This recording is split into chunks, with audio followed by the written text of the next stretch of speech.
जब तुम एक बार किसी सफर पे निकलते हो तो वो सफर कभी खत्म नहीं होता।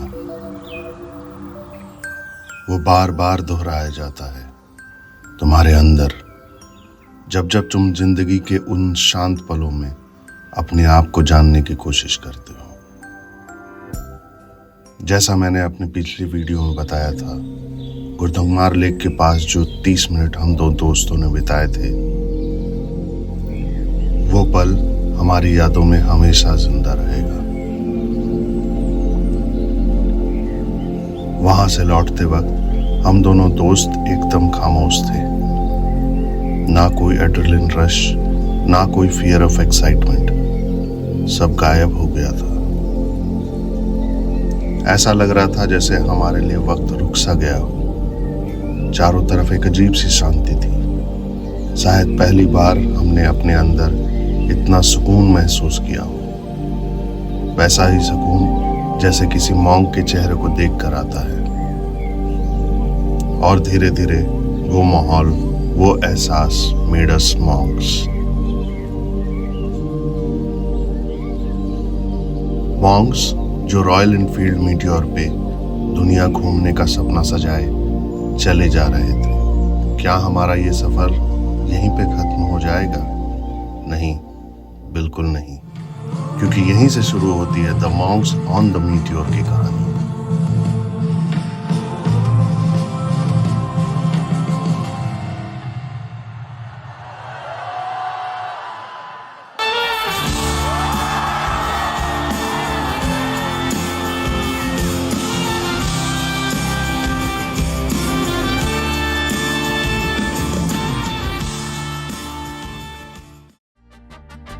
आज से करीबन 4 दिन पहले जब हम सिक्किम आए थे और जब हमने नाथुला पास का सफर किया था इसी रॉयल एनफील्ड मीटियोर पे, we had adrenaline rush pumping in our veins. We were like gangs of rebellion. उसके बाद अचानक हमारे दो दोस्त हमें आधे रास्ते में छोड़कर वापस लौट गए और फिर मैं और दीपक अकेले ही निकल पड़े गुरदंगमार की ओर। डर और रोमांच दोनों साथ साथ चल रहे थे उस सफर में, और उसी ने हमें बना दिया wanderers, the wanderers who wrote their freedom machine, the meteor 350। ये सब हमने अपनी पिछली वीडियोस में दिखा दिया है, आप जरूर देखिएगा। अब आगे की कहानी। 17,800 फीट की ऊंचाई से जब आप नीचे उतरने लगते हो तो अचानक से हवा का दबाव कम महसूस होने लगता है। अगर मैं कम शब्दों में इस फीलिंग को बयां करूं तो ये कुछ वैसा होता है जैसे फ्लाइट लैंड करने से थोड़ा पहले फील होने लगता है। कान के पर्दे खुलने लगते हैं, ऑक्सीजन ठीक ठाक से शरीर को मिलने लगता है और बॉडी रिलैक्स होने लगती है, और तब आने लगती है जोरदार नींद। मेरे लिए लाचेन तक का पूरा सफर अकेले ड्राइव करना बहुत ही मुश्किल भरा रहा। दीपक की तबीयत अभी भी ठीक नहीं थी, तो वापस आते साथ हमने इंडियन आर्मी रेजिमेंट हॉस्पिटल में विजिट किया और उनसे चेकअप करवा लिया। इंडियन आर्मी ने हमें बहुत हेल्प किया बिना किसी चार्ज के। दे provided us proper care and medicine, जिसने रात भर में दीपक को ठीक कर दिया। इंडिया की सबसे ऊंची जगह गुरदंगमार लेक तक मोटरसाइकिल चलाने का हमारा सपना तो पूरा हो गया था, पर मीटियोर की सवारी का जो थ्रिल होता है वो हमारे अंदर अभी भी कहीं ना कहीं जिंदा था, और उस थ्रिल ने हमें एक और खूबसूरत जगह की तरफ मीटियोर को मोड़ने पे मजबूर कर दिया।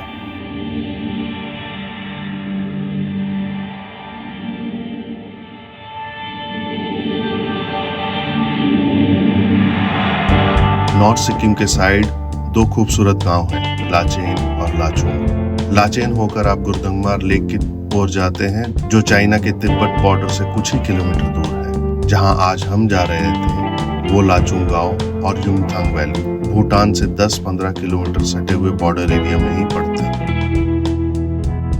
लाचुंग गांव भी लाचेन की तरह ही ऊंचे ऊंचे पहाड़ों के बीच में बसा हुआ है। गांव के घर और लोगों को देखकर एक सुखद एहसास होता है, जैसे इनकी जरूरतें बहुत बेसिक हैं और जीवन जीने की सारी चीजें इन्हें आसपास के इलाकों में ही मिल जाती होंगी, इसलिए इनके चेहरे पे इतनी संतुष्टि थी। हम इन पहाड़ों में जहां भी रुकते थे, मैंने नोटिस किया मेरा दोस्त हर बेजुबान जानवर को देखकर बिस्किट खिला देता था। मैंने कभी ऐसा नहीं किया था। अब मैं भी कोशिश करूंगा इस अच्छी आदत को अपनाने की।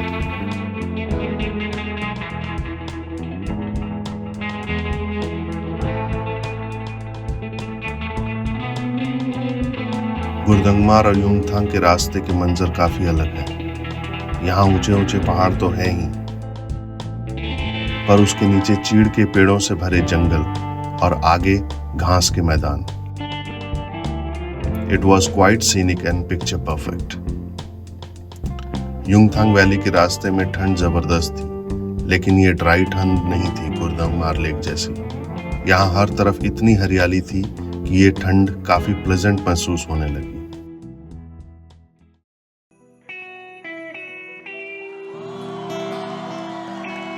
यहाँ गाड़ी भगाने का कुछ अलग ही मजा था। जनवरी के महीने में ये ट्रिप प्लान करने का एक और रीजन था। इस समय यहाँ टूरिस्ट कम ही मिलते हैं और उस दिन उन चंद घंटों के लिए ही सही, पर पूरी युमथांग वैली हमारी थी। तो हमने अपनी गाड़ी दौड़ा दी युमथांग वैली के बीचों बीच।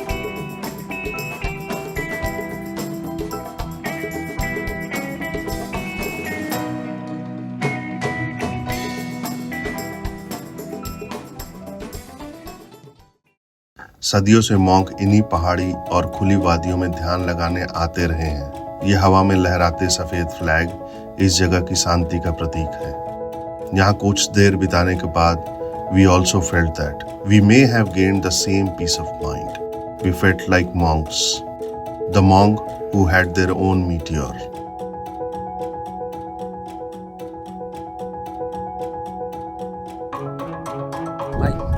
भाई एक बार हमको गाड़ी से नहीं क्यों नहीं चलाए? मेरा लर्नर बना हुआ है, बस फाइनल नहीं हुआ और हो सकता है आगे हो अभी यहाँ पर। तुम नहीं मानेगा ना, ऐसे- तुम मानेगा नहीं ना।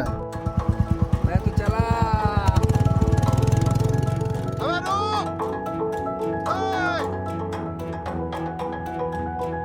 जब भी मैं यहाँ आता हूँ इस शॉप में सोनम से जरूर मिलता हूँ।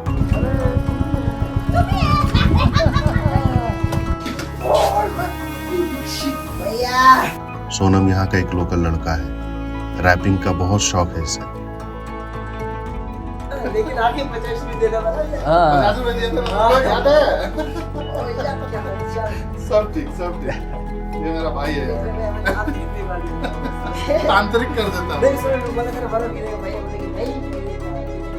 ये सारी रात यहीं रहता है। इस जगह पे रात में रुकने के उसके पास कई सारी रोमांचक कहानियां हैं जिसे वो बड़े प्यार से सुनाता है।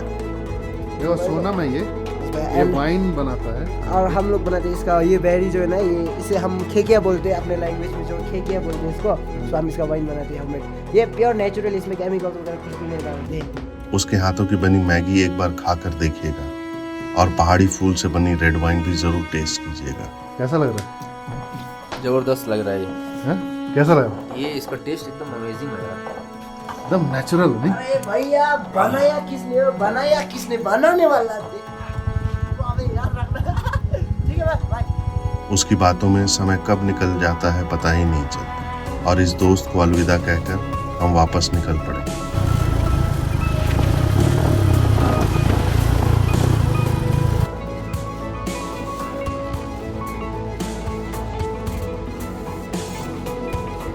पिछले होटल के ओनर ने हमें एडवाइस किया था आज लाचेन से युमथांग वैली जाओ, एंजॉय योरसेल्व्स और वापस आते वक्त चुंगथांग नाम की जगह पे रुक जाना। मंगन जाने की सोचना भी मत। लाचेन से युमथांग वैली केवल 73 किलोमीटर दूर थी और वापस चुंगथांग का सफर 50 किलोमीटर और, मतलब केवल 125 किलोमीटर ही दिन में गाड़ी चलानी थी। मन से एक आवाज आई, बस इतना ही ना। हर समझदार इंसान की बात अगर हमने सुनी होती तो आज हम दोनों दोस्त इन वादियों में बेखौफ गाड़ी दौड़ा नहीं रहे होते। जब हमने ये जर्नी प्लान की थी तो घर वालों को एक प्रॉमिस भी किया था कि रात में गाड़ी नहीं चलाएंगे, और सच कहूँ तो रात में इन घाटियों में गाड़ी चलाने की लत सी लग गई थी। उन अनजान रास्तों में भटक जाना और घंटों तक सुनसान रास्तों पर मीटियोर को दौड़ाते जाना अब हमें डर नहीं मजा देने लगा था। युमथांग वैली से मंगन तक का सफर हमने शाम 3 बजे से लेकर रात 9 बजे तक काफी कम स्टॉप लेकर आखिरकार पूरा कर ही लिया। मंगन के एक रेस्टोरेंट में जहां बाइकर्स रुकते हैं वहां हमने अपना डिनर किया और अपना स्टिकर लगा दिया as a souvenir to record our epic journey to the Himalayan ranges in the north Sikkim, India. We felt complete that day. कभी यहाँ आओ तो फाइंड अस। इस ट्रिप की एक और खास बात ये रही कि हमने कोई भी होटल प्री बुक नहीं किया था। जहां रात हुई वहीं डेरा जमा लिया, बिल्कुल मॉन्क्स की तरह, बिना किसी एक्सपेक्टेशन के। सिर्फ एक सिंपल सी चाहत, एक अच्छी नींद चाहिए। और जब चाहत ही इतनी बेसिक हो, जो मिलता है वो सिर्फ सुकून नहीं होता, वो होता है एक तरीके का सेल्फ ट्रांसेंडेंस, जैसे जिंदगी के साथ एक गहरा सा जुड़ाव हो गया हो। We were living a life of a monk. अब आगे का प्लान कुछ इस तरह बन जाता है। कल तो हम लोग बहुत भौकाल मचा लिए वहाँ पर सारा जगह। तो मतलब सुबह 9 बजे निकला, रात में कल हम लोग इसमें चेक इन कितना बजे? हम लोग चेक इन किए हैं 10 बजे? 8 साढ़े 8 शायद। नहीं 8 साढ़े 8 में तो हम लोग अच्छा नीचे हाँ, मंगन पहुंचा था। 9:30 पौने 10 तक हम लोग यहाँ पहुँच पाए ना। और 2 मैगी खाया खाली 4 चाय में चला है हम लोग कल दिन भर, अगर देखा जाए। लेकिन युंगथांग वैली बहुत अच्छा लगा, मेरे को पसंद है ना? आया। हालांकि वहाँ हम तो मतलब देखो, हम लोग लास्ट टाइम पर कैंसिल कर रहा था अपना युंगथांग वाली, बर्फ याद वहाँ है? मेरे को मिला, वो हम उसको मान सकते हैं कि वो बर्फ उसको हाँ कि सही एकदम था। नहीं है, नहीं बोल सकते। सही बर्फ सही मिला है, बर्फ जैसा- मिला, बर्फ अच्छा खासा था, लेकिन जितना एक्सपेक्ट किया snowfall था हम लोग जो स्नोफॉल expect किए थे, वो जैसा। नहीं हाँ। मिला, बस ये हम लोग बोल सकते हैं। मौसम तो देखो हम एक चीज हम भी सही- बता रहे कि जब हम लोग ये प्लान किया था ना, हम लोग का मेन मोटिव था बाइक चलाना, हाँ है ना? बर्फ मिला, वो हम लोग के लिए एडेड एडवांटेज था। added advantage, right। एडवांटेज था कि हम लोग दोनों भाई पूरा घूमेंगे सिक्किम। पूरा सिक्किम घूमेंगे। अभी और भी सिक्किम बाकी है, घूमेंगे। ऐसा नहीं है कि अभी बाकी है। अभी आज जहाँ तुमको लेके चलेगा तुम देखना होगा जगह कैसा। हाँ अब क्या है कि देखो हम लोग का, मेरा क्या प्लान था, पहले हम लोग किया ईस्ट सिक्किम, है ना? उसमें हम लोग पूरा उधर से घूम लिया, नाथुला वगैरह। हाँ बर्फ वहाँ भी नहीं था लेकिन वेदर सही था। अभी हम लोग किया सबसे टफेस्ट राइड अपना लाइफ का। अपना लाइफ क्या, हमको नहीं लगता हम लोग दोबारा ऐसा कुछ कर पाएगा, ऐसा क्रेजी चीज की 17,800 फीट हाँ highest lake of the world में हम लोग पहुंच गए। राइट। तेरा तो तबियत ठीक नहीं था, लेकिन हमको ऐसा लगता है कि वहाँ सबका ही वैसा होता है। हाँ किसी एक आदमी के साथ तुम देखा नहीं, वहाँ पे सब तो पंप लेके चल रहा था, तो वो अप एंड डाउन वहाँ पे चलता है। और वो जो टफेस्ट राइड था वो कर लिया। तो ये 2 पॉइंट तो हो गया। अब हम लोग चल रहा है यहाँ का सिक्किम का स्पिरिचुअल जर्नी पे। यहाँ पे सिक्किम किस लिए जाना जाता है, थोड़ा सा बुद्धिस्ट कल्चर भी है ना?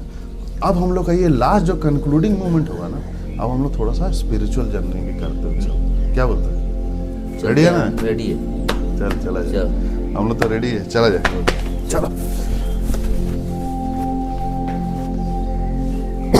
Royal Enfield is a low maintenance bike, that's for sure. लेकिन हमें लगा एक छोटा सा चेकअप करवा ही लेना चाहिए, जैसे chain greasing, brakes and all. हर कुछ दिन में अपनी मशीन को थोड़ा पैम्पर करना भी जरूरी होता है। This makes your bond with the machine more profound.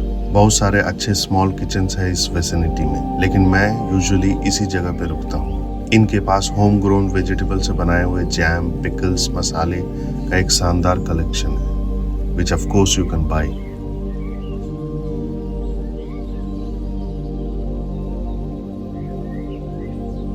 चाय नाश्ता रोज हम दबा कर खाते थे, क्योंकि पिछले 5 दिनों से एक फुल कोर्स मील मिलना मुश्किल हो जाता है once you hit the road.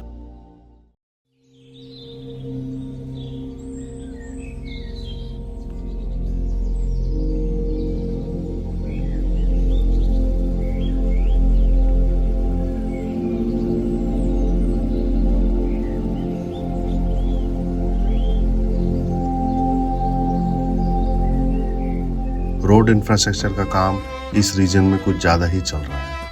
हर दूसरे मोड़ पे रोड ब्लॉक्स या क्लोजर का सामना होता ही होता है, और आज भी कुछ अलग नहीं था। कुछ समझदार लोगों ने हमें फिर से एडवाइस किया, अगर मंगन से रावंगला जाना है तो सिंगताम डिक्चुक रोड को अवॉइड कर सकते हो, क्योंकि वहाँ तुम्हें रुक रुक कर जाना पड़ेगा। दूसरा रास्ता एक लेसर नोन रूट है जो सामने वाली पहाड़ी से होते हुए यांगांग बाजार से मिलता है, और फिर बस वहाँ से 1 घंटे में तुम Ravangla.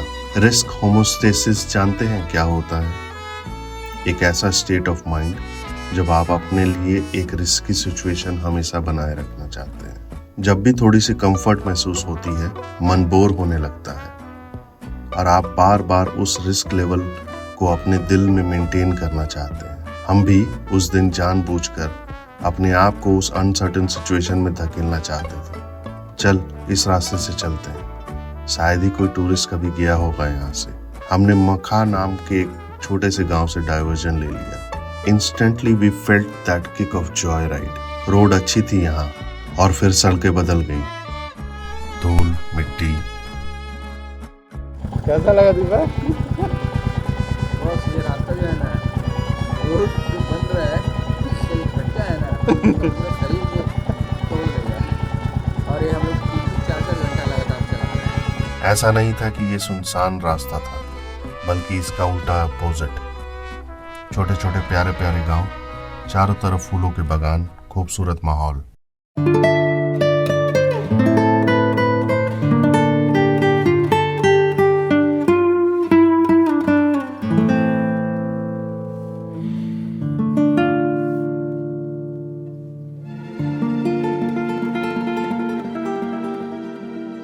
We took a small break here, and before we knew it, we dozed off for good 20 to 30 minutes.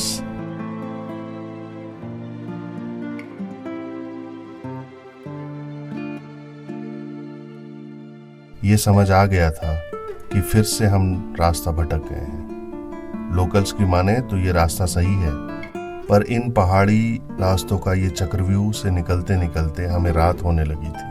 हमें जहाँ दोपहर के 2 बजे तक पहुँचना था, वहाँ पहुँचते पहुँचते शाम के 5:30 बज गए। पर वो कहते हैं ना, जो होता है वो अच्छे के लिए होता है। ये वो शाम थी जिसे हम अपनी जिंदगी की सबसे खूबसूरत शाम कह सकते हैं।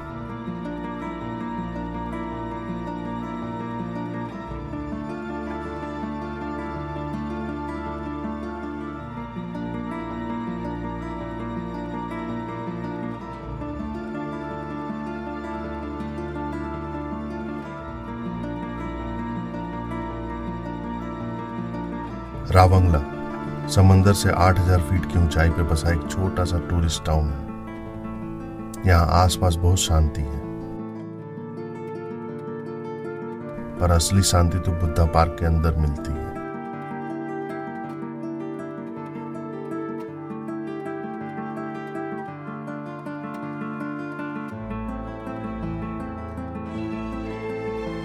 तथाकथित स्टाल के नाम से ये पार्क सिर्फ एक पार्क नहीं है, यहाँ एक स्टेट ऑफ माइंड मिलता है। इस बुद्धा पार्क में जो 130 फीट की लंबी शांत मूर्ति बैठी है, वो तुम्हारे अंदर के शोर को धीरे धीरे अपने अंदर समा लेती है।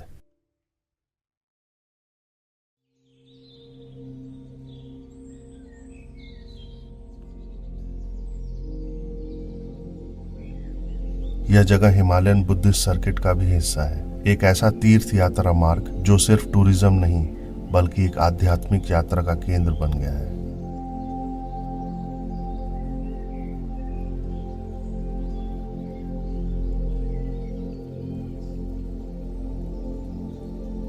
पीछे कंचनजंगा रेंजेस, सामने मुस्कुराते हुए बुद्ध भगवान और घने बादल। लगता है जैसे नेचर और इनर पीस एक दूसरे के पूरक हो गए हों। इस मूर्ति का वजूद, इनकी आंखों की शांति, ऐसा लगता है जैसे वो आपसे कह रहे हो, धीमे चलो, जिस शांति को तुम पूरी जान लगाकर ढूंढ रहे हो वो सब तुम्हारे अंदर ही तो है।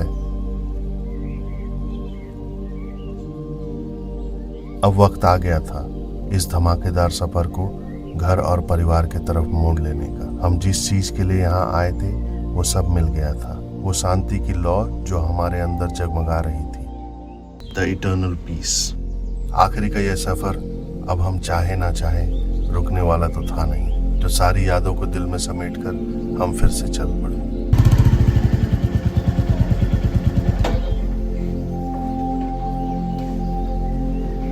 रावंगला से गैंगटॉक का रास्ता घने चीड़ के जंगलों के बीच से होकर निकलता है।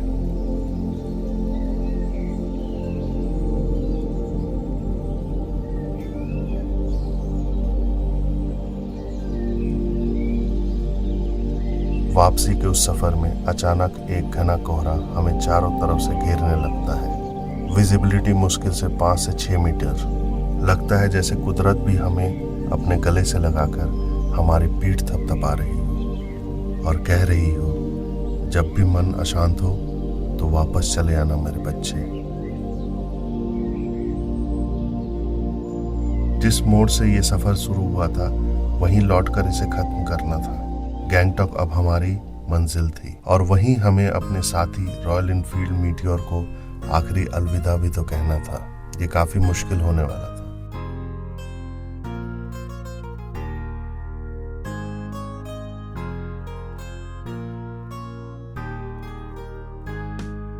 आज उन दिनों के बीते हुए करीबन 5 महीने हो चुके हैं। इतने दिनों बाद भी जब चाहे मैं अपने मन को वहीं पाता हूँ, उन्हीं रास्तों पर, उन्हीं गलियों में। हर बार जब याद करता हूँ तो एक अनजानी सी मुस्कुराहट मेरे चेहरे पे चली जाती है। अब बिताया हर एक लम्हा अब भी ताजा है। वो सारे लम्हे हम कैमरे में कैद कर ले आए थे और जो कैमरे में कैद ना हो सके वो हमारी यादों में हमेशा जिंदा रहेंगे। इस वीडियो सीरीज को बनाने का मकसद बिल्कुल साफ था। अपने इस माइंड ब्लोइंग अनुभव को हमें डॉक्यूमेंट करना था और पूरी दुनिया के साथ शेयर भी। इसलिए YouTube प्लेटफॉर्म को हमने चुना।